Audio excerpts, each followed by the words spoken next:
My son sold my 2 houses and car without my knowledge, now he's in prison begging for mercy. The first time I saw my son in prison, my knees went weak. He looked at me through the rusty bars, his face pale and tired. "Mama," he said, tears rolling down his cheeks, "please forgive me. I didn't know it would end like this." His words hit me like thunder. My only son, the boy I raised with love and sacrifice, had sold my 2 houses and even my car, without my knowledge. And now, after everything he had done, he was begging for mercy. I couldn't speak. My heart felt too heavy for words. How could I forgive him when I remembered how hard I worked for everything? I built those houses with my late husband, brick by brick. I remembered the nights we stayed up planning, the times we ate little so we could save more. And now, all that was gone, just like that. I closed my eyes, trying to stop the tears, but they flowed anyway. Then I asked quietly, "Why, Michael? Why would you do that to your own mother?" He dropped his head and began to cry louder, saying he needed money, that his friends told him it was just a small loan, that he didn't mean to lose everything. I felt my chest tighten as I listened.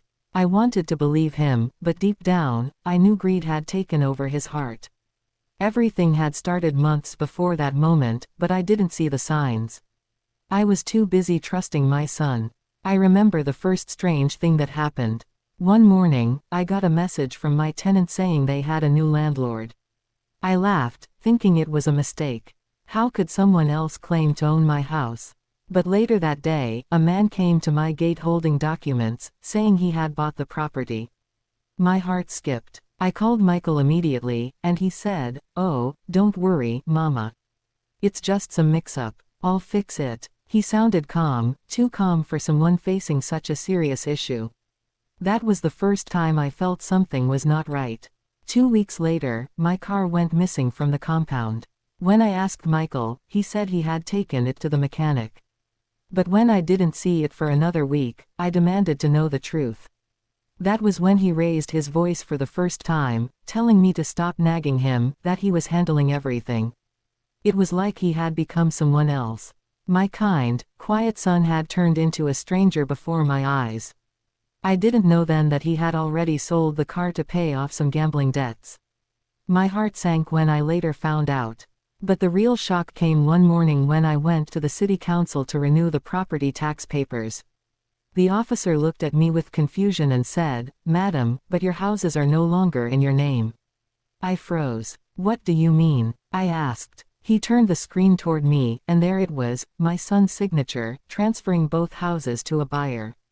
I felt like the ground was moving under my feet.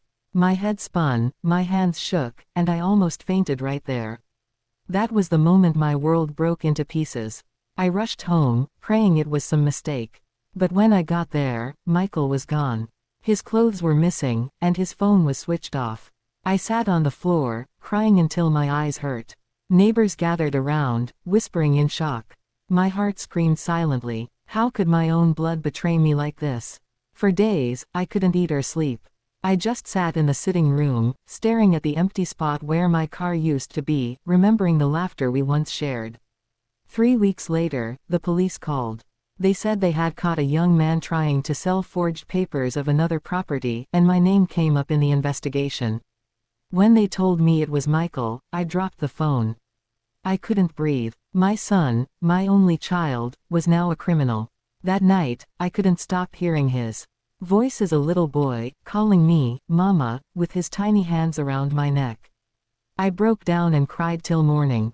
The next day, I went to the police station. As I stood there watching him behind bars, all I could think about was the moment he sold my last house. That was when everything truly ended for both of us. But what he said to me that day in prison, what he confessed, shattered me more than anything he had done before. When Michael finally confessed everything to me that day, my heart broke in a way I had never felt before. He said it started with friends he met at a betting shop. They promised him quick money, told him all he needed was to borrow from me and invest, then return it with profit. He said, "Mama, they told me it's just business. I thought I could replace it before you found out." But he didn't replace it. He lost everything, every penny, every property, even the car. As he spoke, I could see the guilt in his eyes, but I also saw the foolish pride that destroyed him. I told him, Michael, you were my only child. Everything I owned, I planned to give to you one day. Why couldn't you wait? He just kept crying, saying, I was tired of being poor, Mama. I wanted to give you a better life. But his better life left us with nothing. The police officer beside him shook his head slowly. He had heard too many stories like this before. When I got home that evening, I sat in the empty sitting room again. The walls felt cold and the air was heavy. I stared at the small photo of Michael as a child, the one I took when he won his school prize for best student. He looked so innocent then. I kept asking myself, where did I go wrong? Did I love him too much? Did I trust him too easily?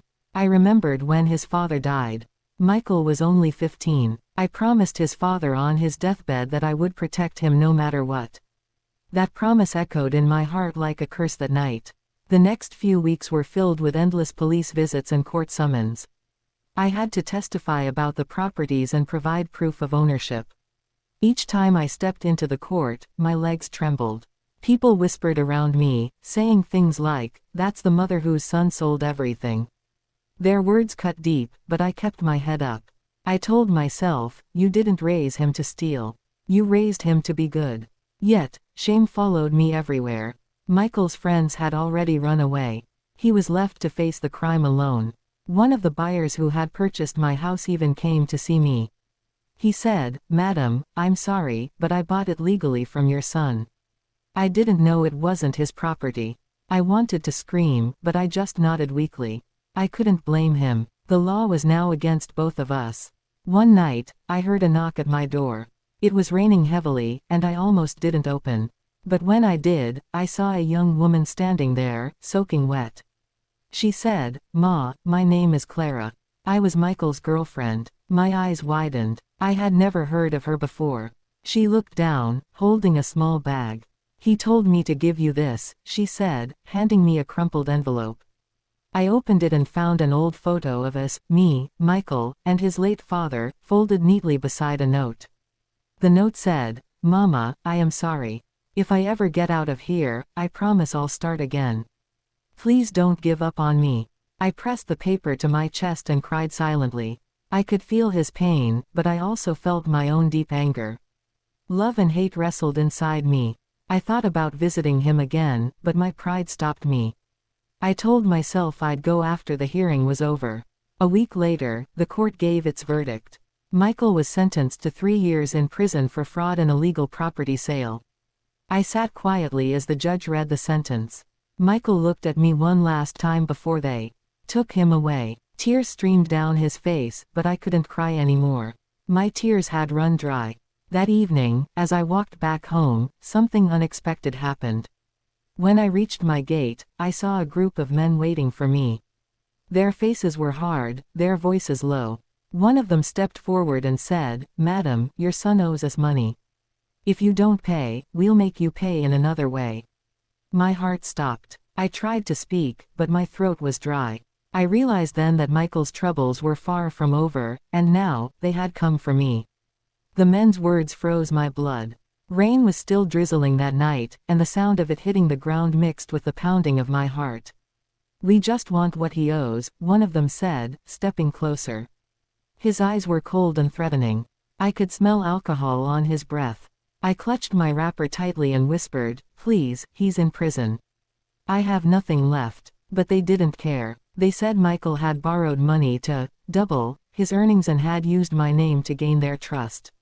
When I told them I had lost everything because of him, one of the men laughed harshly. Then you better find a way to get it back, he said, because next time we come, we won't be talking. They walked away slowly into the dark street, leaving muddy footprints at my doorstep. I stood there shaking for a long time before I found the strength to lock the door. That night, I couldn't sleep. Every sound outside made me jump. I kept imagining those men breaking in. By morning, I went to the police to report the threat. The officer sighed and said, Madam, there's little we can do unless they harm you. Try to be careful. I felt helpless. I went back home and prayed. I prayed for protection, and I prayed for Michael. I wanted to hate him, but I couldn't.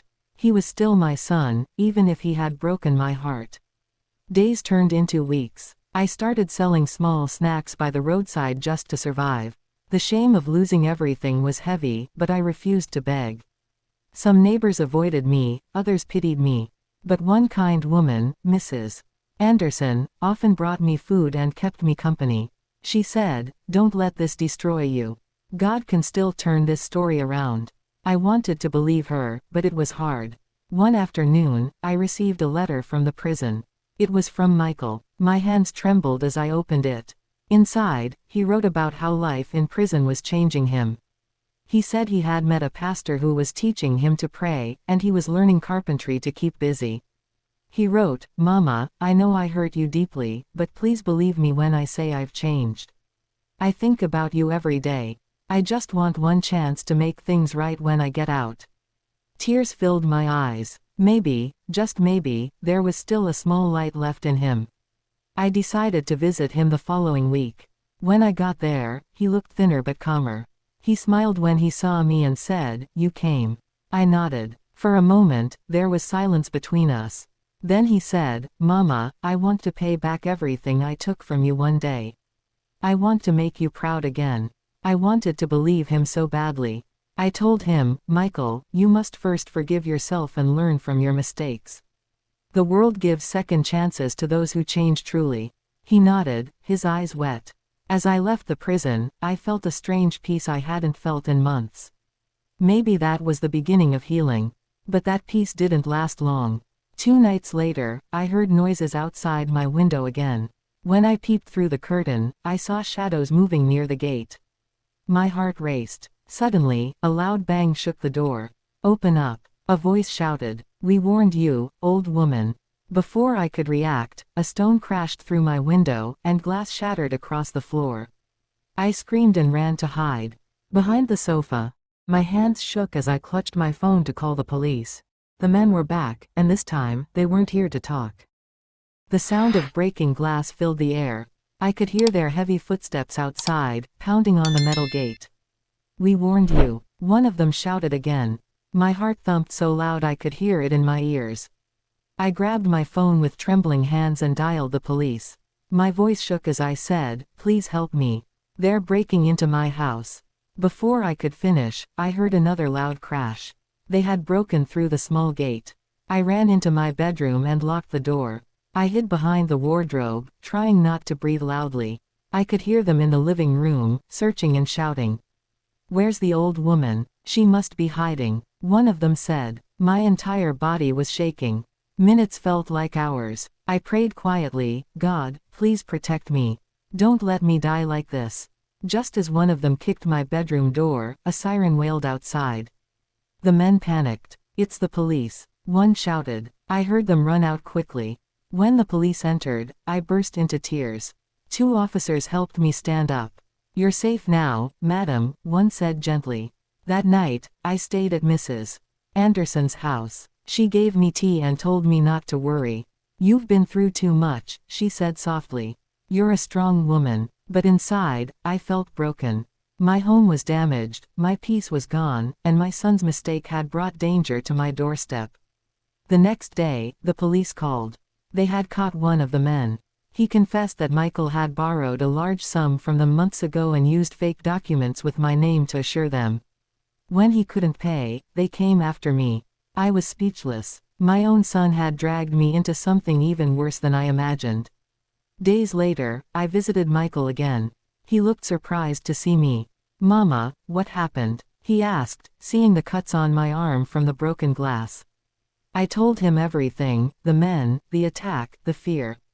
His face turned pale. "No, Mama, I never thought they'd come after you." I swear I didn't know. I could see the pain and regret in his eyes. He started crying again, holding the bars tightly. "I destroyed everything. I destroyed you." For the first time, I saw true remorse in him. I didn't shout. I just looked at him and said, "Michael, I forgive you. But forgiveness doesn't erase pain. You must live differently when you leave this place." He nodded slowly, his tears dripping to the floor. When I left the prison that day, I felt lighter. I was still hurting, but I realized something important. Sometimes, we love our children so deeply that we forget they can choose their own paths, even the wrong ones. Love doesn't mean blindness. It means setting limits, even when it hurts. Weeks passed, and life slowly began to return to normal. I repaired the broken windows and planted flowers in front of the house to remind myself that beauty could grow from pain. Each morning, I prayed not for wealth, but for peace. And for Michael, I prayed that prison would change him for good. Then, one morning, I received a letter that made me drop to my knees. It was from the prison again, but this time, it wasn't from Michael. It was from the warden. The words made my hands tremble. Something had happened to my son inside those walls. The letter said Michael had been attacked during a fight in the prison yard. He was badly injured but still alive. I rushed to the hospital the moment I read it. When I arrived, I saw him lying weakly on the bed, his face bruised and his arm wrapped in bandages. My eyes filled with tears. "Michael," I whispered. He opened his eyes slowly and tried to smile. "Mama, you came." I held his hand gently. "I'll always come," I said.